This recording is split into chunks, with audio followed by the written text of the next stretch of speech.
Hello, everybody. You are watching Out of Order. My name is Anthony Buono. My name is Ben Mayer. And today we're going to be talking about Israel and their war in Gaza. Specifically, we're going to talk about how the International Criminal Court is now seeking arrest warrants against not only Hamas leader Yahweh Sinwar, but also the Israeli Prime Minister Benjamin Netanyahu. Guys, this is a big deal. Yeah. This is the first time a U.S. ally has ever been even thought of getting an arrest warrant at the ICC. Yeah, I mean, this is grouping Netanyahu in with Vladimir Putin, with Gaddafi. Right. This is this is a stunning rebuke from the international community against the war that Israel is waging in Gaza right now. I want to give some more understanding about what this arrest warrant means. So the arrest warrant hasn't been finalized yet. There is not a warrant out for Benjamin Netanyahu's arrest. Yes. There is an application from one of the prosecutors in the ICC, the International Criminal Court, and he's asking a judge panel to issue the warrant. Yes. And he has a case brought up. This is why the warrant should be issued. And he lists some things the issuing of warrants for Hamas are pretty simple. I don't need to go into that. But the ones that are interesting are Benjamin Netanyahu's, because this is a liberal democracy that, is now getting hit by the ICC for the first time. And again, the first U.S. ally. First U.S. ally. It is a change. So this is what the prosecutor is saying. That is why he's bringing the arrest warrant up. He says starvation of civilians as a method of warfare, as a criminal contrary to Article whatever. I agree with that. Yes. I think there has been explicit evidence that the Israeli state has purposefully cut off food assistance for a certain period of time, water access for a certain period of time, electricity and gas for a certain period of time. Yes. Willfully causing great suffering or injury to body health or contrary to the article. Cruel treatment as a war crime. I think that also makes sense given the reduction of necessary commodities like oil and stuff, right? Oh, yeah. I mean, easily. And also killing tens of thousands of civilians with bombings. Yes. So as on the whole, I kind of agree with the arrest warrant's wording. Yeah. Now, what I think is going to be interesting here is what this warrant means. So this warrant will have consequences. This is a part of the Rome Statute, okay? That's where all this comes from. It was passed, I believe, in the 40s or early 50s by the UN. And this is basically says if the court grants this arrest warrant, any other nation who is signed into the ICC has to arrest Benjamin Netanyahu on site if he comes in their country. Yes. So that means that Benjamin Netanyahu will not be able to travel to any of these countries, or these countries will now be in breaking with the Rome Statute. Yes. Nullifying their ability to be in the ICC. Totally. I don't think they're going to want to do that. I mean, you say this is going to have severe consequences. I don't think this will change. Not severe. Maythey it's it only has any consequences if the judge panel issues the warrant. Yes, but I mean, even if they do issue the warrant, like for example, Putin, like a warrant has been issued for Vladimir Putin. Yeah. Putin is still able to communicate with and travel to a fair number of countries to do the business that he has to do. Right. He went to China recently. Exactly. Netanyahu will be able to operate as well. I think it's more the same way that a UN resolution has power and makes an effect. Mm-hmm. This is the same thing, except maybe more severe, more extreme. Well, because what happens if Benjamin Netanyahu flies to the United States after the arrest warrant is issued and approved by the judge panel? The U.S. hasn't signed on to the ICC. Right. The U.S. has pulled out of the ICC. Yes. That's right. So he's free to go to the U.S. And that's really the only one that he truly cares about anyway. Exactly. That makes a good point. Yeah. The U.S. hasn't signed on to the ICC anymore, which is insane that that's the case. But it is what it is. The opposition in Israel isn't okay with this. Even the more liberal center parties in Israel think that this is a total rejection. They just think it's an abomination of the ICC. Yeah, which I think makes sense because the liberal, I don't think the centrists in Israeli politics are that against the war in Gaza. Right, they're still Zionists completely. Exactly, right? And this is it's too much of an attack on almost the existence of Israel for them to be okay with it. Yes. Benny Gantz is the one that I want to talk about here. He is the centrist member of Israel's Democratic Party. It's called, I think it's the National Unity Party or something like that. I'm not an expert in Israeli politics, but basically he's like the leader of the centrist movement. And he stands on the war cabinet because Benjamin Netanyahu currently has a larger, broad, grand coalition government for wartime. He said, drawing parallels between the leaders of a democratic country determined to defend itself from despicable terror to leaders of a bloodthirsty terror organization is a deep distortion of justice and blatant moral bankruptcy.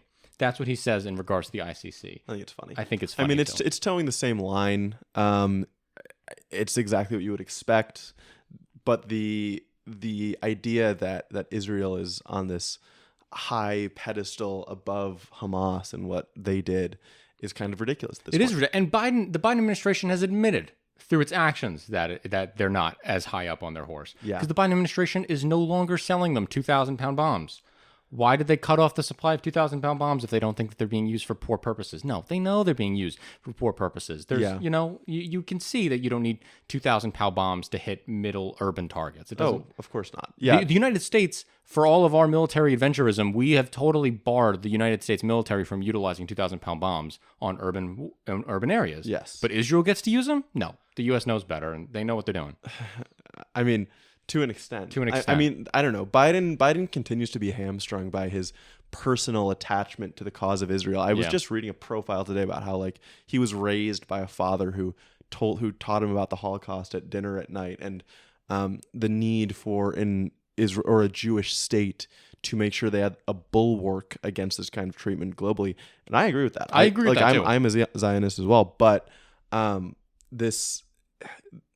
amount of support that they've given for this war in a Gaza that can barely defend itself is absurd. And I think the point that I wanted to get into here, larger point, is that I think this is accelerating a trend of deglobalization. And there's one other news point that happened today that I want to bring in here, where it's Spain, Ireland, and Norway having recognized Palestine as a country. Wow, that's huge. There was also, I think, France reacted to the ICC prosecutor's warrant and was in support of it, or at least in support of it, like going to the judge panel. Yeah. Globalization, I think, it's a connection between a lot of countries in many ways. There's political, there's national security, there's economic, and there's like diplomatic, rhetorical. Sure. I think that kind of falls in the political sphere, but the idea with the U.S.-led global hegemony, right, has been that we're connected to liberal democracies. Israel is a liberal democracy, but also the idea is we are on board, supposedly, with decolonization. Right. And allowing countries and peoples to govern themselves. That's kind of in with the idea of a liberal democracy. Right. It's like it's all built off of the end of World War I, Wilsonian self-determinationism. World War II? No, World War I. Okay. The push for people having their own states and governing themselves was a part of Wilson's 14-point plan to end World War I. And it's all about the notion of self-determinationism, that people deserve their own state. And so that's how you get things like Czechoslovakia, or like that, that's how you get those types of and that's how you get the Greek Revolution in 1821, where it's like this national thing. 1821 or 19? No, so the Greek Revolution happens in 1821, and that's the first national revolution. Okay. That's the first nationalist revolution in modern history, right? That's the first thing. And then it expands, and, then the whole Balkan Wars happen and nationalism spreads. So does the American Revolution not count as a nationalist revolution? No, because we're not, the national aspect is not a people, the same way the Greek people are a people. Oh. America isn't a people. Okay. It's not like we don't have like a shared common history going back centuries the way the Greeks do, or the way the Jewish people do, or the way the Bulgarians do. And they have this like deep-rooted, ethnic nationalism. Okay. That's where the basis of nationalism comes from. I see. It means different things nowadays. You know what I mean? Because you used to associate nation not even with a state. The term nation and state used to be two separate things. Yes. That's why. Then that's when you get the development of the nation state. Sure. That's why it's nation dash or hyphen state, because the nation is actually the people. Okay. And then the state is how those people are governed. Okay. And so it's a nation state, a state led by the nation. Okay. Well, I feel like that segues in perfectly here, because its actions with Israel are loudly screaming that it is not in support of a Palestinian state. Yes. Right? Even though the words keep saying it. And so what I think you're going to get here is some of it, like it's accelerating it by creating this decoupling ideologically with Spain, Ireland, and Norway are clearly in this case.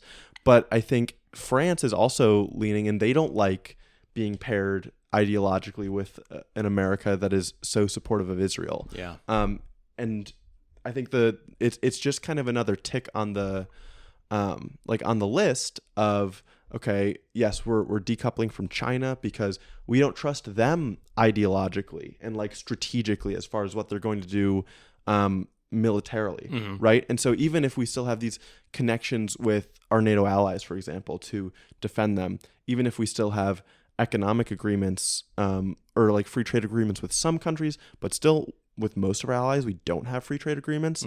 I think something like this is going to lead these countries who are often they're also democratic, so they have pressure from their own people to not be aligned with this hegemon that is now so clearly not benevolent, right? Like it's already so easy to paint the picture of the malevolent hegemon. So when we are proving ourselves to be this, it's just going to make it easier for more and more countries to try to move away from us in more and more different ways. And it's not enough for President Biden to just come out and say that he's committed to a two-state solution at a speech. No. There needs to be some type of change in government policy. There needs to be some type of UN vote where the United States comes at it and actually votes for a Palestinian state creation of the United Nations. It can't just be Biden saying, I support a Palestinian state. There needs to be something else more meaningful to it. I think it has to be even much more meaningful than that, right? Because we've done so much as far as weapons and support for Israel, and no matter what they have done in Gaza, there's been no sign that we are going to try to change the terms of our alliance, right? Like that's what there needs to be, especially now that Biden has dug us this hole. Yeah. Right? You need to make up some ground to climb out of it to even get to level ground. I agree. We'll see what happens. I think ICC pushing for an arrest warrant is a good thing. I think it going through the judge panel process is a good thing. I think it's important that the United States and all other nations trust the institutions that they created that are so important, like the ICC, like this. Yes. Right? You need to trust the process. Well, that's a huge part of it too. Like the U.S. to me seems to be caught between doing something that is in their best interest in supporting Israel, but that also subverts the supposedly global institutions that their global order created in the first place. Right. Biden is all about protecting the institutions, right? Yeah. What about this institution? Why is it the second this institution makes a decision or even alludes to it making a possible decision that you don't agree with, now you freak out? Exactly. That's not right. That means you're not an institutionalist. Exactly. It means you're America first, except you're not really willing to commit to it. You're trying to play the middle ground. You're trying to show yourself as the elder statesman. It's almost like, as far as like, I mean, I would never vote for Trump for many other reasons, but at least he's upfront about being America first. Sure. Right? Like, I don't know. Biden's a hooligan like the rest of us. Yeah, he is. Thanks for watching this episode of Out of Order. If you liked the video, consider becoming a patron on Patreon. On Patreon, we release exclusive content every week. This week, we're going to be talking about the Supreme Court decision upholding the Consumer Financial Protection Bureau. We're going to talk about how BMW got caught with their pants down using child labor. That didn't sound good. And then new updates in the UAW push to unionize the South. And then for our deep dive this week, we're looking into the Baumol effect.